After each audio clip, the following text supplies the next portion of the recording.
अध्याय 3 कर्मयोग।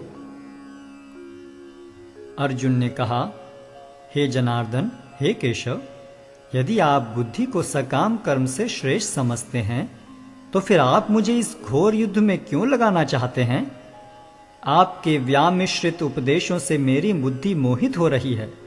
अतः कृपा करके निश्चय पूर्वक मुझे बताएं कि इनमें से मेरे लिए सर्वाधिक श्रेयस्कर क्या होगा।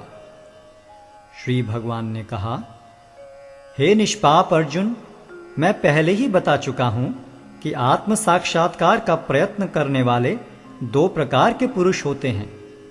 कुछ इसे ज्ञान योग द्वारा समझने का प्रयत्न करते हैं तो कुछ भक्तिमय सेवा के द्वारा। न तो कर्म से विमुख होकर कोई कर्मफल से छुटकारा पा सकता है और न केवल संन्यास से सिद्धि प्राप्त की जा सकती है। प्रत्येक व्यक्ति को प्रकृति से अर्जित गुणों के अनुसार विवश होकर कर्म करना पड़ता है। अतः कोई भी एक क्षण भर के लिए भी बिना कर्म किए नहीं रह सकता। जो कर्मेंद्रियों को वश में तो करता है, किंतु जिसका मन इंद्रिय विषयों का चिंतन करता रहता है, वह निश्चित रूप से स्वयं को धोखा देता है और मिथ्याचारी कहलाता है। दूसरी ओर यदि कोई निष्ठावान व्यक्ति अपने मन के द्वारा कर्मेंद्रियों को वश में करने का प्रयत्न करता है और बिना किसी आसक्ति के कर्मयोग प्रारंभ करता है, तो वह अति उत्कृष्ट है। अपना नियत कर्म करो, क्योंकि कर्म न करने की अपेक्षा कर्म करना श्रेष्ठ है। कर्म के बिना तो शरीर निर्वाह भी नहीं हो सकता। श्री विष्णु के लिए यज्ञ रूप में कर्म करना चाहिए, अन्यथा कर्म के द्वारा इस भौतिक जगत में बंधन उत्पन्न होता है। अतः हे कुंती पुत्र, उनकी प्रसन्नता के लिए अपने नियत कर्म करो। इस तरह तुम बंधन से सदा मुक्त रहोगे। सृष्टि के प्रारंभ में समस्त प्राणियों के स्वामी ने विष्णु के लिए यज्ञ सहित मनुष्यों तथा देवताओं की संततियों को रचा और उनसे कहा, तुम इस यज्ञ से सुखी रहो, क्योंकि इसके करने से तुम्हें सुखपूर्वक रहने तथा मुक्ति प्राप्त करने के लिए समस्त वांछित वस्तुएं प्राप्त हो सकेंगी। यज्ञों के द्वारा प्रसन्न होकर देवता तुम्हें भी प्रसन्न करेंगे और इस तरह मनुष्यों तथा देवताओं के मध्य सहयोग से सबों को संपन्नता प्राप्त होगी। जीवन की विभिन्न आवश्यकताओं की पूर्ति करने वाले विभिन्न देवता यज्ञ संपन्न होने पर प्रसन्न होकर तुम्हारी सारी आवश्यकताओं की पूर्ति करेंगे। किंतु जो इन उपहारों को देवताओं को अर्पित किए बिना भोगता है, वह निश्चित रूप से चोर है। भगवान के भक्त सभी प्रकार के पापों से मुक्त हो जाते हैं, क्योंकि वे यज्ञ में अर्पित किए भोजन प्रसाद को ही खाते हैं। अन्य लोग जो अपने इंद्रिय सुख के लिए भोजन बनाते हैं, वे निश्चित रूप से पाप खाते हैं। सारे प्राणी अन्न पर आश्रित हैं, जो वर्षा से उत्पन्न होता है। वर्षा यज्ञ संपन्न करने से होती है और यज्ञ नियत कर्मों से उत्पन्न होता है। वेदों में नियमित कर्मों का विधान है और ये वेद साक्षात श्री भगवान से प्रकट हुए हैं। फलतः सर्वव्यापी ब्रह्म यज्ञ कर्मों में सदा स्थित रहता है। हे प्रिय अर्जुन, जो मानव जीवन में इस प्रकार वेदों द्वारा स्थापित यज्ञ चक्र का पालन नहीं करता, वह निश्चय ही पाप में जीवन व्यतीत करता है। ऐसा व्यक्ति केवल इंद्रियों की तुष्टि के लिए व्यर्थ ही जीवित रहता है। किंतु जो व्यक्ति आत्मा में ही आनंद लेता है तथा जिसका जीवन आत्म साक्षात्कार युक्त है और जो अपने में ही पूर्णतया संतुष्ट रहता है, उसके लिए कुछ कारणीय कर्तव्य नहीं होता। स्वरूप सिद्ध व्यक्ति के लिए न तो अपने नियत कर्मों को करने की आवश्यकता रह जाती है, न ऐसा कर्म न करने का कोई कारण ही रह जाता है। उसे किसी अन्य जीव पर निर्भर रहने की आवश्यकता भी नहीं रह जाती। अतः कर्म फल में आसक्त हुए बिना मनुष्य को अपना कर्तव्य समझकर निरंतर कर्म करते रहना चाहिए, क्योंकि अनासक्त होकर कर्म करने से उसे पर ब्रह्म की प्राप्ति होती है। जनक जैसे राजाओं ने केवल नियत कर्मों को करने से ही सिद्धि प्राप्त की। अतः सामान्य जनों को शिक्षित करने की दृष्टि से तुम्हें कर्म करना चाहिए। महापुरुष जो जो आचरण करता है, सामान्य व्यक्ति उसी का अनुसरण करते हैं। वह अपने अनुसरणीय कार्यों से जो आदर्श प्रस्तुत करता है, संपूर्ण विश्व उसका अनुसरण करता है। हे प्रथापुत्र, तीनों लोकों में मेरे लिए कोई भी कर्म नियत नहीं है।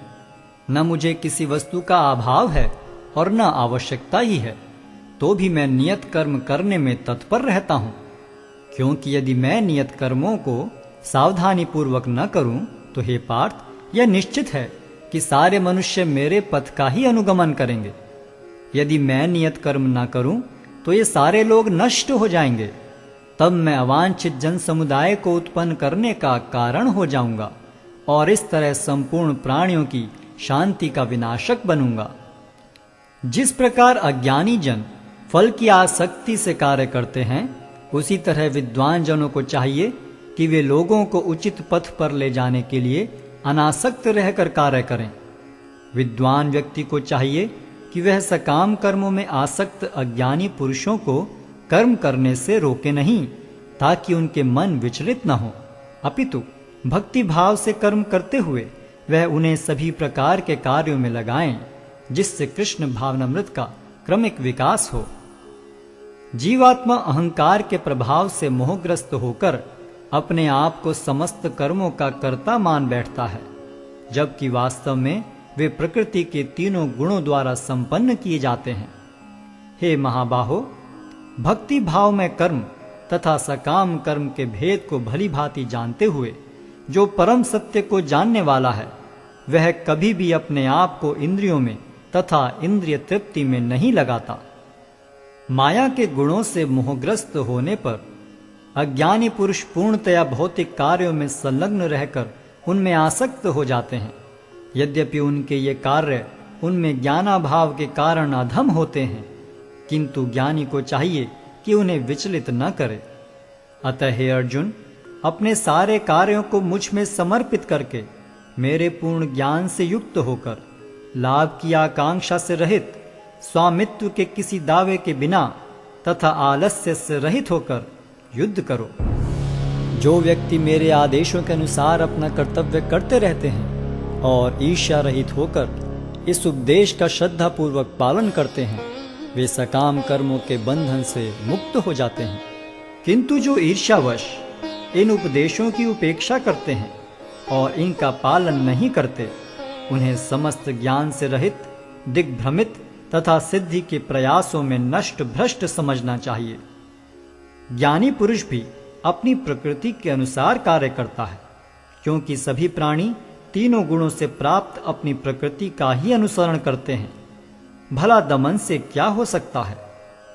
प्रत्येक इंद्रिय तथा उसके विषय से संबंधित राग द्वेष को व्यवस्थित करने के नियम होते हैं।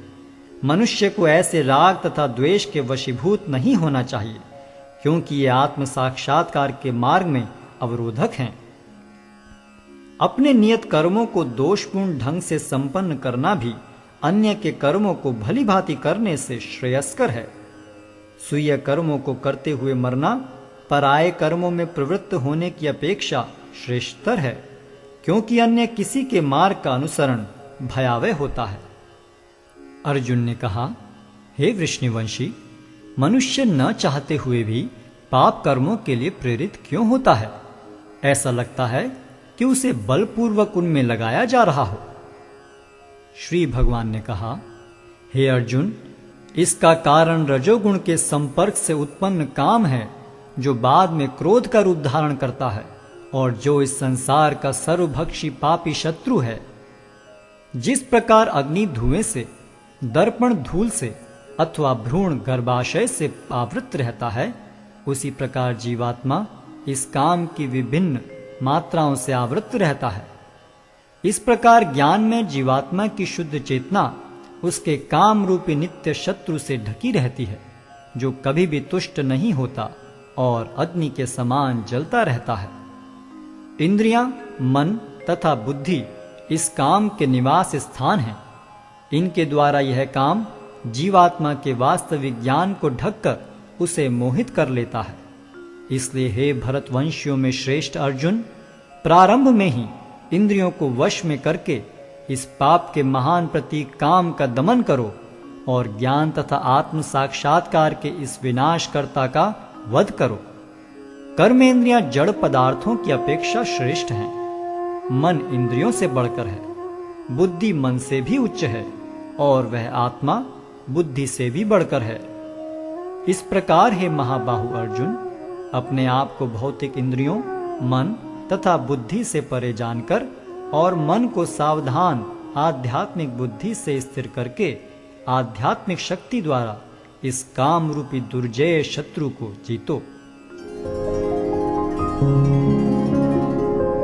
Like, share and subscribe for more such content.